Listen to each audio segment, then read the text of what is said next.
أعوذ بالله من الشيطان الرجيم. بسم الله الرحمن الرحيم.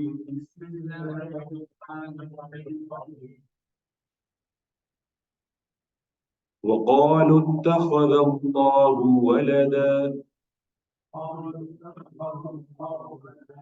وقالوا اتخذ الله ولدا سبحانه وقالوا اتخذ الله ولدا سبحانه.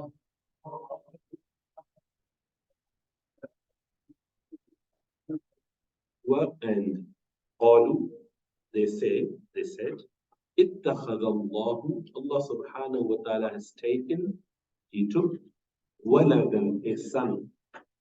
Subhana. Subhana is a phrase, his exaltedness. This is what literal meaning. Subhan means exaltedness, grandeur. His Subhan, in a sense, you are freeing someone from all the weaknesses, blames, any shortcomings. Subhan means someone is free from any such thing. Who? His testimony. So you're testifying that he is completely clean and nice from any blameworthy attribute, any shortcomings, any weakness. So subhanahu. So there is a phrase missing, which is implied, and it's quite common in Arabic language. Many, nuanced and deep languages, including English and Urdu and Persian, they all have, when you look at literary stuff, certain implied words. So in this case, it is Usabbihu Subhana. I glorify him, his glory. So we just say Subhana, his glory means I testify to that. I glorify him. بل له ما في السماوات والأرض.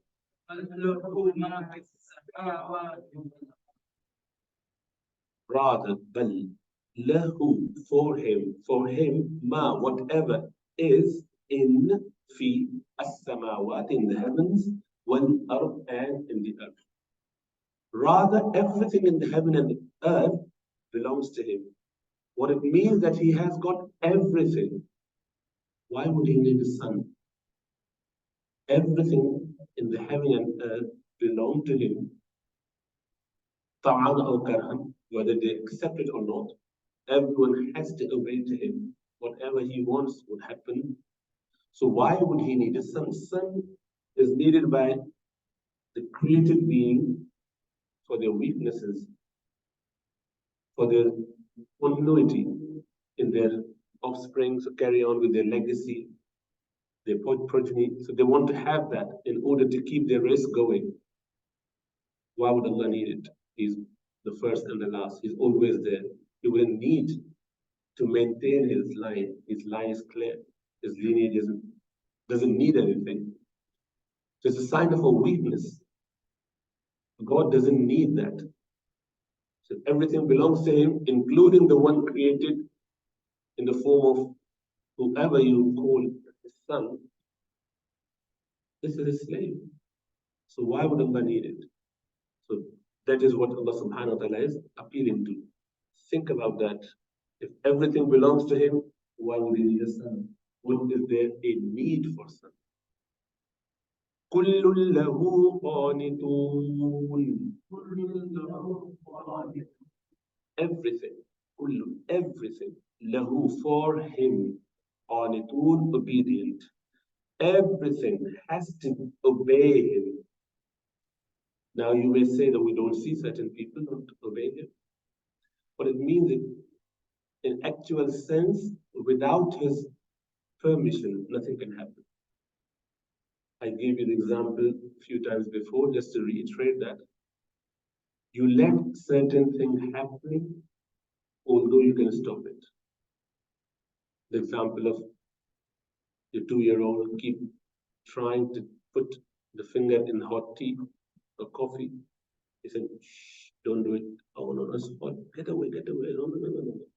Keep trying 3, 4, 5 times. Finally, it's a little bit less hot now. Wouldn't burn him. Let him go there. And this time he put his finger, ooh, starts crying. He just, now he learned his lesson. For whatever wisdom you let that happen. Could not stop him this time? Yes, you could. Did you want him to do that? No, you don't. Yet you let it happen. So there are two things. Whatever happens, happens with the will of Allah subhanahu wa ta'ala, with the leave of Allah subhanahu wa ta'ala. If he doesn't allow, nothing would happen. If he lets that happen, that's why he let Shaitan do whatever he's doing. That's up to him. Without his permission, nothing can happen. If he were to stop things, he would do it. So he has just given this free time to human being and jinn to carry out whatever they want to do, and they'll be answerable for whatever they have done. So, kullu lahu qanitun, in actual sense, everything has to obey him. No one can go. It's like you allow your pet animal, your cat, to go out a little bit here and there. Maybe cat go without holding the dog. So dog with a leash around him, you can only let that collar free and get them out. Do you think that's indefinite for them? Obviously not. You just let them in that hutch, your rabbits in the hutch, running here and there, but only to the level that you allow. There's a limit to that. They can't go beyond the fence. They've been fenced. That much of freedom is given to them because you wanted them to have it, for whatever reason. This much freedom that Allah has given us, He has given us with His free will. So even if whatever we do has happened because of Him allowing it, that is why everyone in actual sense obeying and doing whatever they are designed, they're made to do. With some ikhtiyar, with some choice. بديع السماوات والأرض. Badi', the one who does originate, first time ever, without any previous example. That is why the word bid'ah, the Islamic term, bid'ah. Bid'ah means innovation, something new, extremely unique, of no previous similarity, unique something. So Allah is the originator. He hasn't created one and then subsequently creating from the same scale, or same, sometimes you have that, what you call this, a template. You just keep following the same template. It's not that. New, fresh. Whatever we create, we use Allah subhanahu wa ta'ala's made elements or compounds, any sort of masses or whatever we use. All those stuff are created by Allah subhanahu wa ta'ala. We can only put them together to make it biryani or whatever. We don't create these originally. So Allah does that. He's the one who does that to as-samawat, but here the originator of as-samawat, the heavens, skies, and al-ard. وَإِذَا قَضَى أَمْرًا فَإِنَّمَا يَقُولُ لَهُ كُن فَيَكُونُ. وإذا قضى أمرا فإنما يقول له كن فيكون.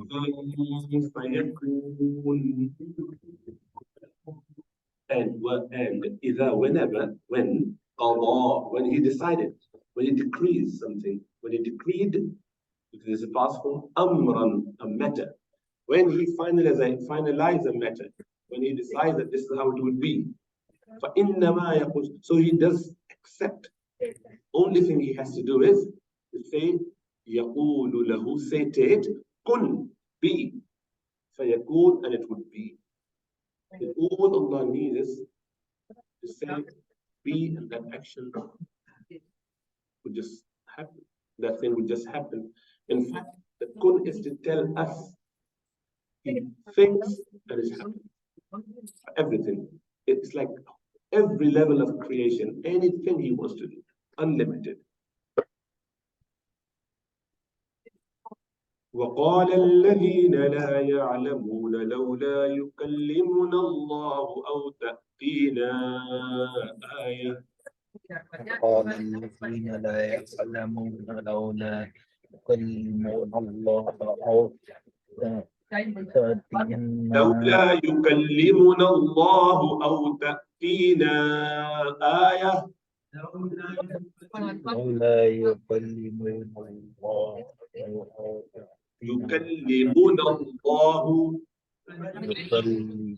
لولا يكلمنا الله أو تأتينا آية.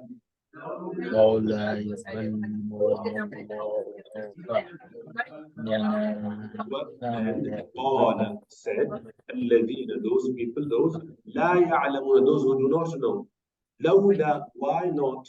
يكلم, why do not? Do the kalam. Allah, na us. Why doesn't Allah speak to us? Allah. Or ta'tina comes to us or bring us ayatan. Why doesn't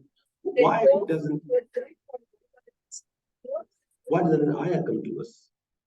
Why is it not revealed? The sign come to us directly. I want a sign to believe in Allah.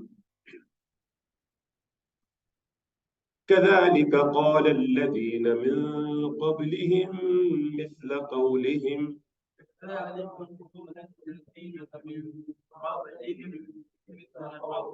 تشابهت قلوبهم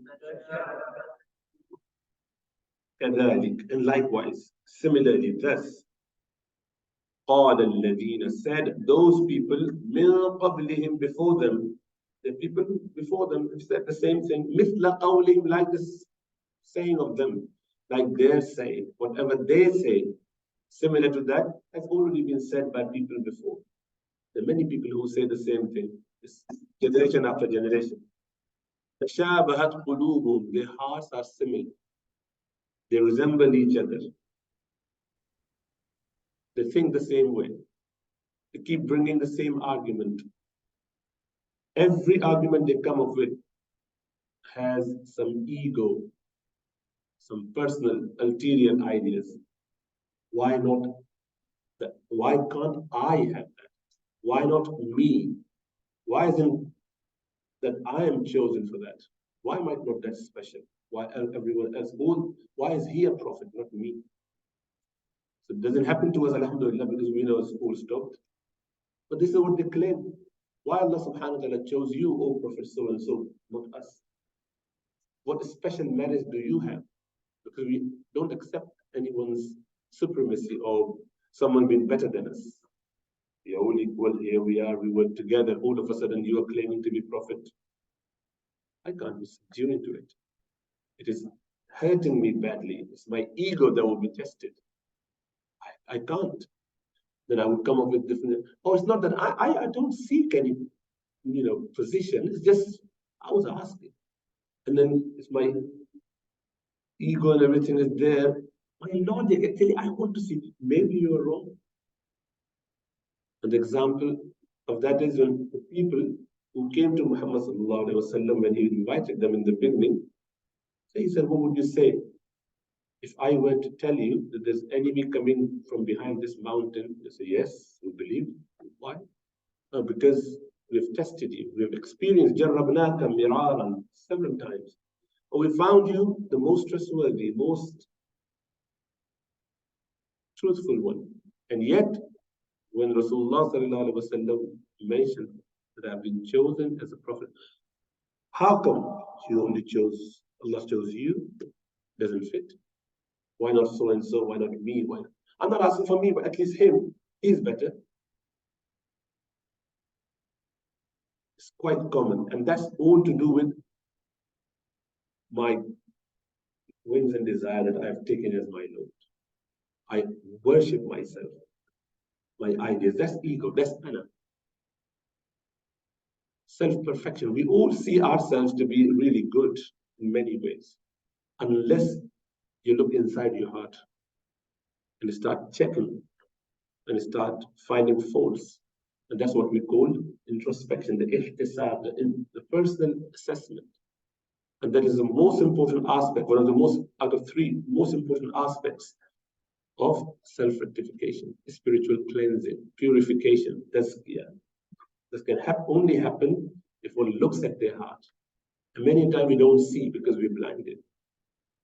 Spiritually, or we are blinded with our knowledge. So external light is missing, or internal light missing, or both are missing. In the modern days, both are missing. Shaitan had only internal light missing. Outwardly, he had a lot of knowledge. External light is knowledge. Internal light is purification. So if I have new nice clothes, this white soap, one dot, I can see it. And on that color, another similar dot, black shirt, another dot, shirt with thousands of stains, you put 20, you wouldn't see anything. Wouldn't even make you, even think that there may be extras. Can't be bothered because I can't see. Even if it's there, I'm not going to be able to identify the knee spots. I'm riddled, I'm filled with that. So it has to be clean in the beginning. And once it's cleaned, every dot that you see, instantly you will be able to identify it. To get to that clean state, one has to have a mentor, ideally, to train him, to purify him, to show him what I can't see. Has to be, if I'm blinded, I need someone to tell me that there's stains on your clothes. How could you not look and and then think that you can sort something out?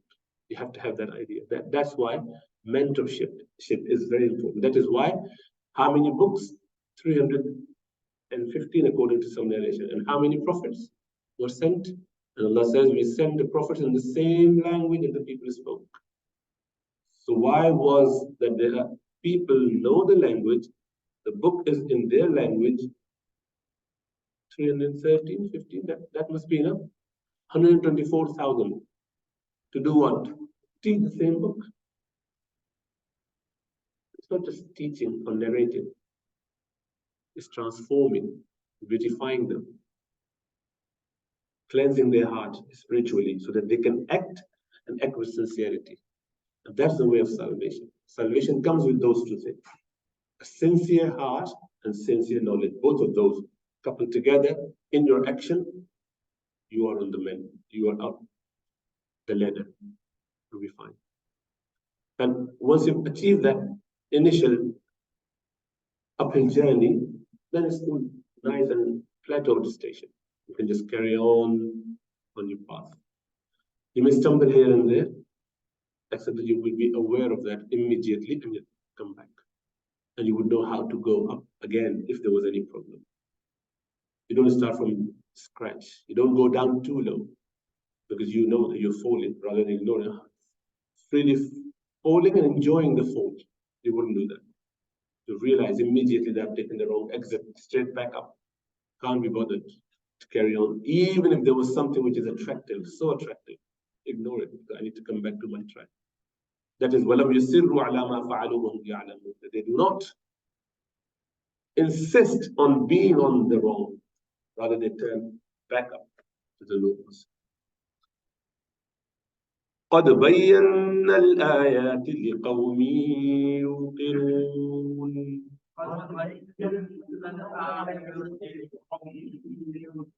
Surely we have clarified, explained, made it very, very clear what ayat are signs, are ayat are verses. لِقَوْمٍ يُوقِنُونَ, for the people who believe. Those who believe, for them it is very clear. It's very clear. If they've decided to follow, then they would get it. إِنَّا أَرْسَلْنَاكَ بِالْحَقِّ بَشِيرًا وَنَذِيرًا.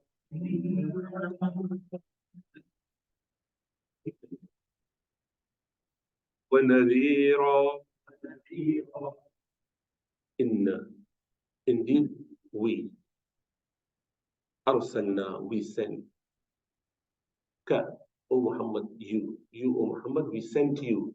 Be with al-haq, with the truth. Bashiran, making you as a as what? As a Bashir, the giver of glad tidings. What? Nadir, and a warner.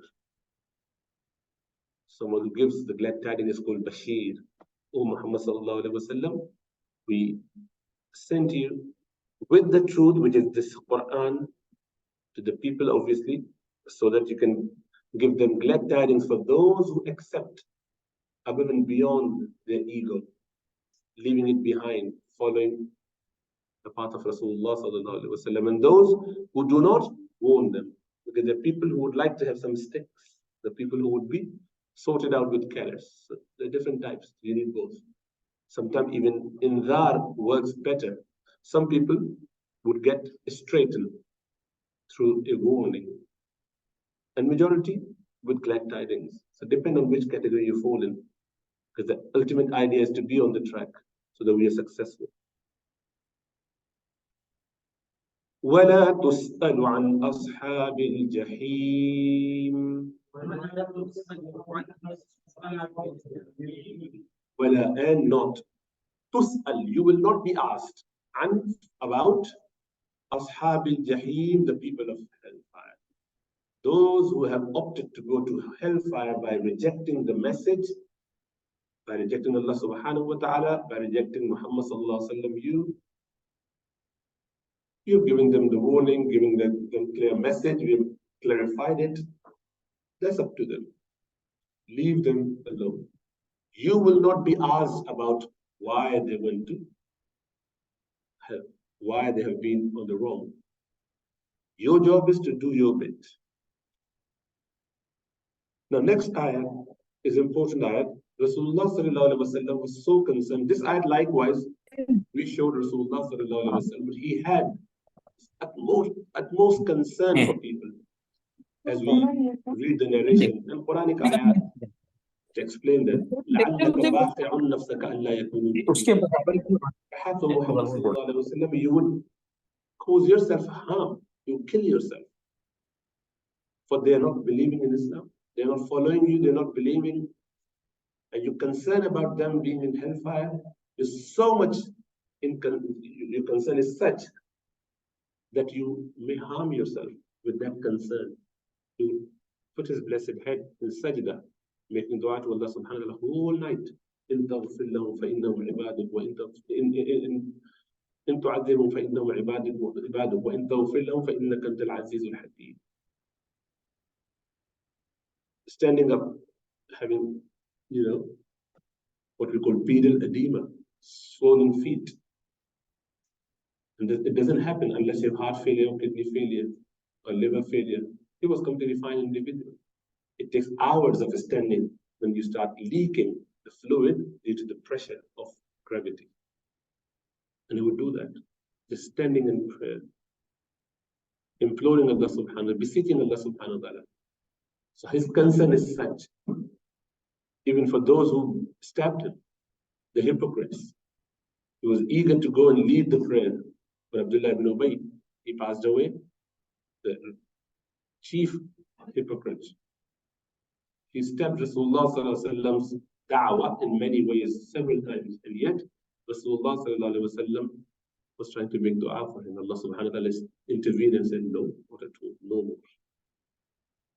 Even if you ask for their forgiveness for 70 times, we're not going to listen to it. Leave it. Such was the rejection of that man. And yet, Rasulullah sallallahu alaihi wasallam always had this. They want price now at 9 o'clock. What? So much so that he would just go out of his way to just try to, whatever little bargain we can do. You want me to, let's do something. So Allah subhanahu wa ta'ala says, you know what? Their denial of Muhammad sallallahu alaihi wasallam is not because they don't understand. We know that you keep trying, but they're not rejecting because they didn't understand. They understood it. They know it. The rejection is because they have jealousy, they have ego problem, they've got animosity, hatred for you, they're arrogant. You can't change the people unless they change themselves. If that spiritual disease is not taken care of, it would take you to the point where you would start acting in such a way that we you yourself would hate later on. If you were to give in a scenario in the name of someone else that this person is doing this, very bad. No one likes arrogance. They say he's arrogant. The first thing everyone hates, and the most arrogant, you ask him, he will say, I hate arrogance. I don't want to be arrogant, and I'm not arrogant. There's such a common understanding, so we don't like being arrogant. So they're doing it for that reason. So Allah subhanahu wa ta'ala says, وَلَن تَرْضَى عَنْكَ الْيَهُودُ وَلَا النَّصَارَى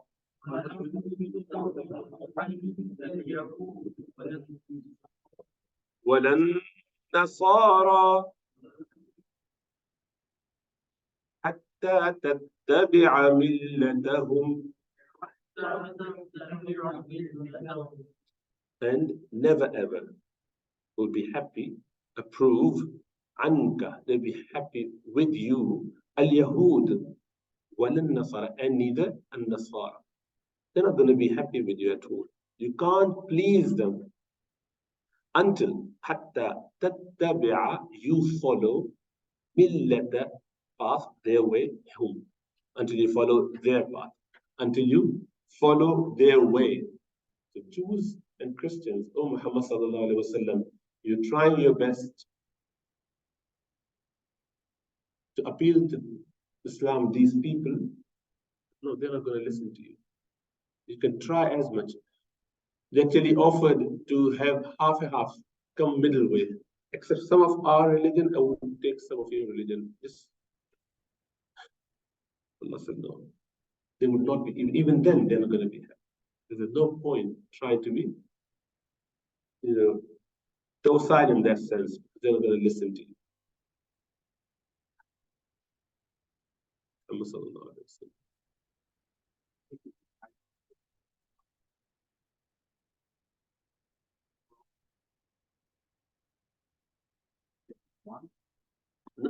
As much as possible.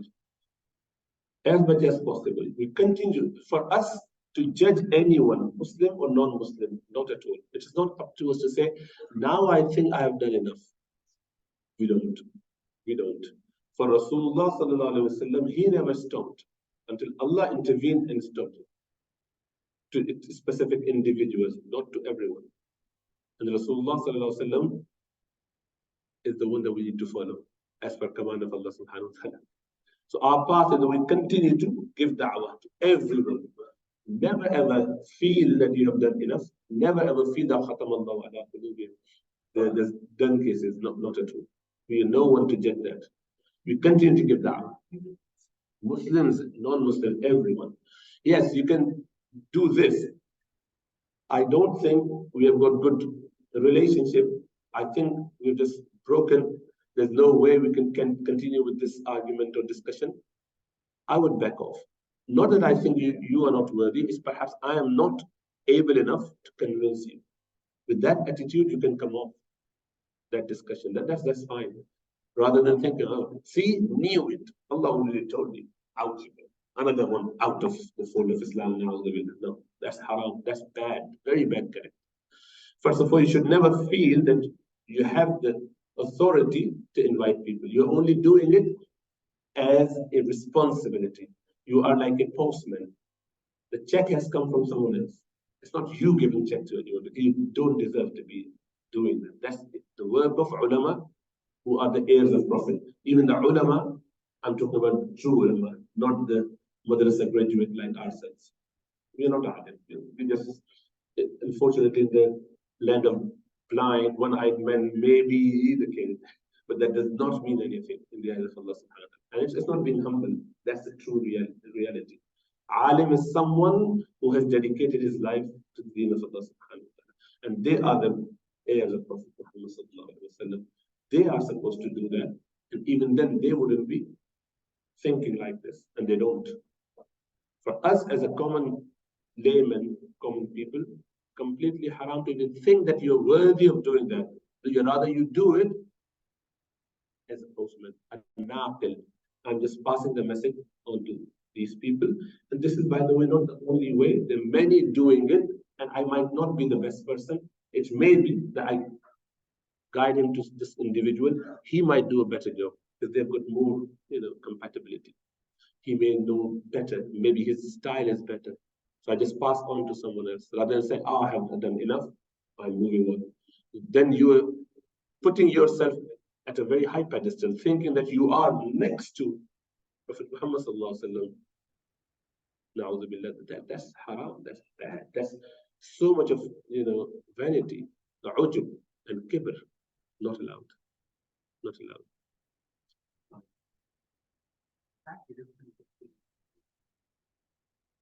So you give the message only.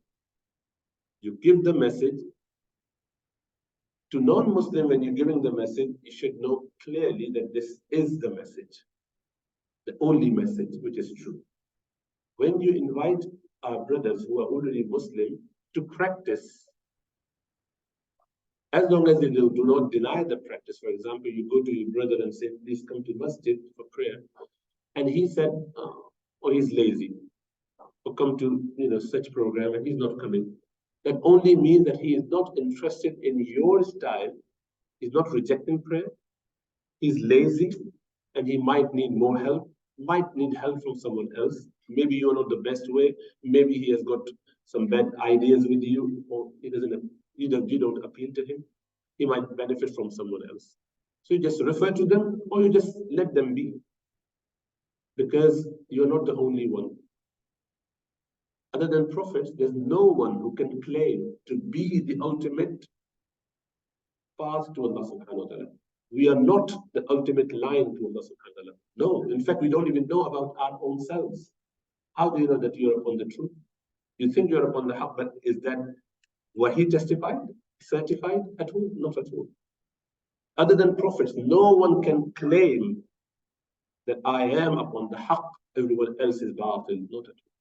We can hope for the best, because that's why we're in certain group, thinking that this is the way, inshallah ta'ala, but only Allah knows. That is why Mawlana Yusuf Ludhianwi Sahib, rahmatullah alayhi, his statement is, he just said it, and he said that this is what Imam Abu Hanifa rahmatullah alayhi actually said.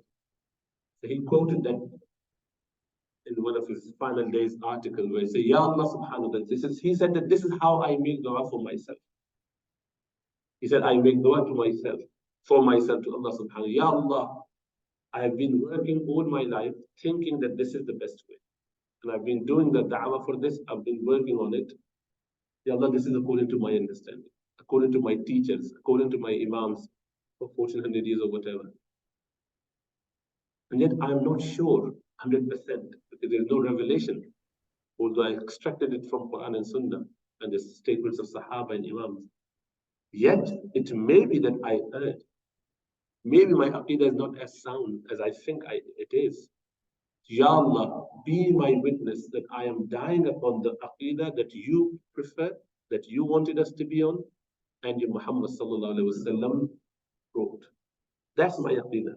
Whatever I said is not what I should be. I believe in whatever, I don't need to know that. Whatever is there from you, that is my aqidah. That is my manhaj, that is my style. I would just be a follower of you and Muhammad sallallahu alaihi wasallam. Although I trust all my teachers, but they're human beings. We can all make mistakes. So someone who dedicated his life, and this is what he's saying, he actually got martyred in old age with white beard. When they were killing ulama in Pakistan, he was one of those. 1999, I think. Yet, so you can't have so much of a certitude about yourself where you become arrogant. That's only for wahi people, which is prophets. We believe in, that's why we're here. But there remains a possibility that we might have made a mistake. And then we excuse. And we would never be able to identify that in this world. This is a job from life hereafter. Just carry on with the good work, leaving behind, and then thinking, inshallah ta'ala, that Allah subhanahu wa ta'ala will help us. قُلْ إِنَّ هُدَى اللَّهِ هُوَ الْهُدَى. Say, O Muhammad sallallahu alayhi wa sallam, indeed, inna huda Allah, the guidance of Allah, wal huda is the guidance That's the only guidance. There's nothing as guidance available to anyone other than the guidance from Allah subhanahu wa ta'ala. وَلَئِنِ اتَّبَعْتَ أَهْوَاءَهُمْ بَعْدَ الَّذِي جَاءَكَ مِنَ الْعِلْمِ.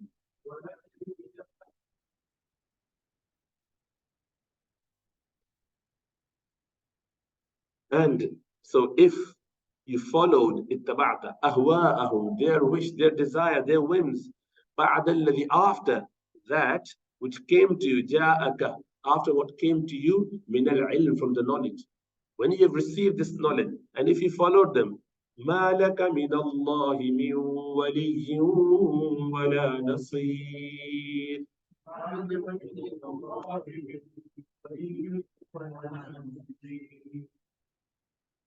ما لك, nothing for you. Not for you is from Allah subhanahu wa ta'ala. No one from against Allah subhanahu wa ta'ala besides Allah subhanahu wa ta'ala would be your protector nor a helper. You would not find anyone besides Allah to help you and support you, to protect you. So if you were to go against Allah subhanahu wa ta'ala, if you followed their desires, even after knowing all of that truth, you're not going to be very happy. You'll not be supported and protected. This is obviously giving us a clear message that you just do your bit, but do not compromise. The idea is in the essential creedal points, in the fara'id, the domain of qat'iyyat, there's a stuff called ma'loom min ad-din bil-darura, certain essential which are known to Muslims by necessity. Everyone should know that there are certain principles and certain dogmas, certain creedal points which are known to Muslim by necessity. You can't go against it. You can't go against it. You can't compromise on that. You may have leeway under duress for tough time, for a troubled time, but you cannot in any way, form of fashion, negotiate on that. Oh, okay, let's just, if I were to just come and worship your Lord for a day, you do the 6 days for us, I join you for Saturday and you come for it. You can't compromise on principles. You work together, live together, help each other out, be nice and gentle, don't impose anyone. You agree to disagree. Let them do their bit, you do your bit. You cannot assimilate. You cannot merge. You can't blur the boundaries in any way. That is not allowed. Keep it to yourself. And then there are many people, and there's beauty in diversity anyway. Let people do what they want, but you don't change, because it's not going to help anyone. We'll leave that there, inshallah. Or maybe one ayat to finish the ruku. Yeah, let's do that. الذين آتيناهم الكتاب يتلونه حق تلاوته.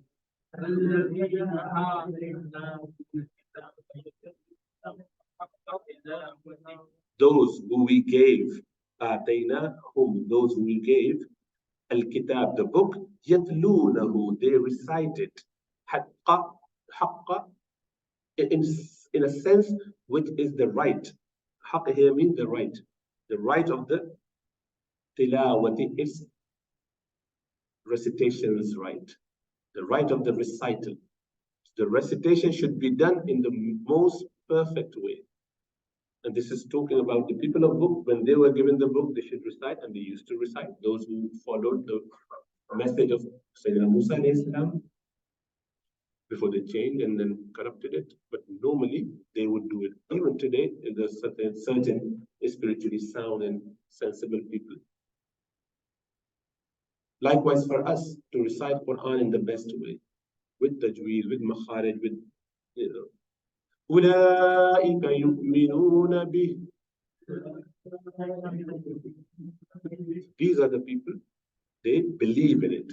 Those who recite properly, this is in a way a sign.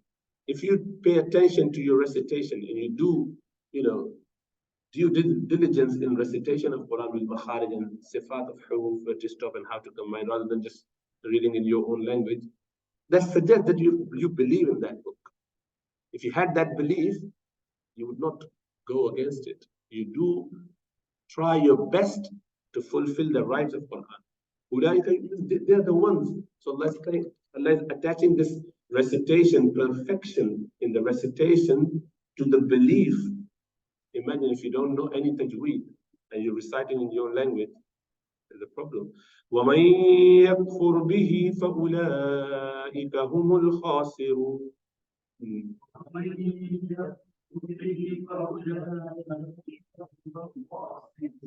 And whoever yakfur, whoever reject, disbelieve in it, with it, bihi, so أُولَٰئِكَ هُمُ الْخَاسِرُونَ. These are the people who are losers. They are the ultimate losers.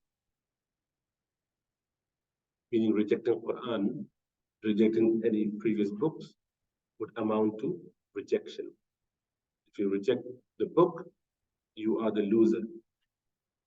And not reciting, there's a hint, not reading properly, due to casual attitude, due to not paying attention at all, never bothered about that, can't be bothered, learning every different skills in the world except for recitation of Quran, which is fard.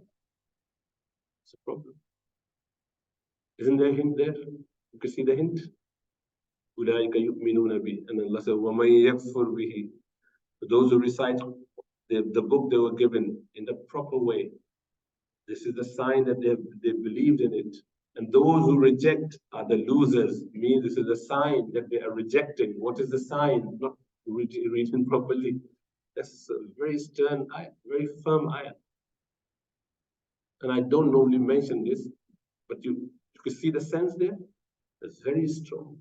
And now you know why scholars keep asking you to just join some circle, learn tajweed, master it. No, you can read in our language.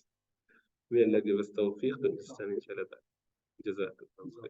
Assalamu alaikum wa rahmatullah. See you next week.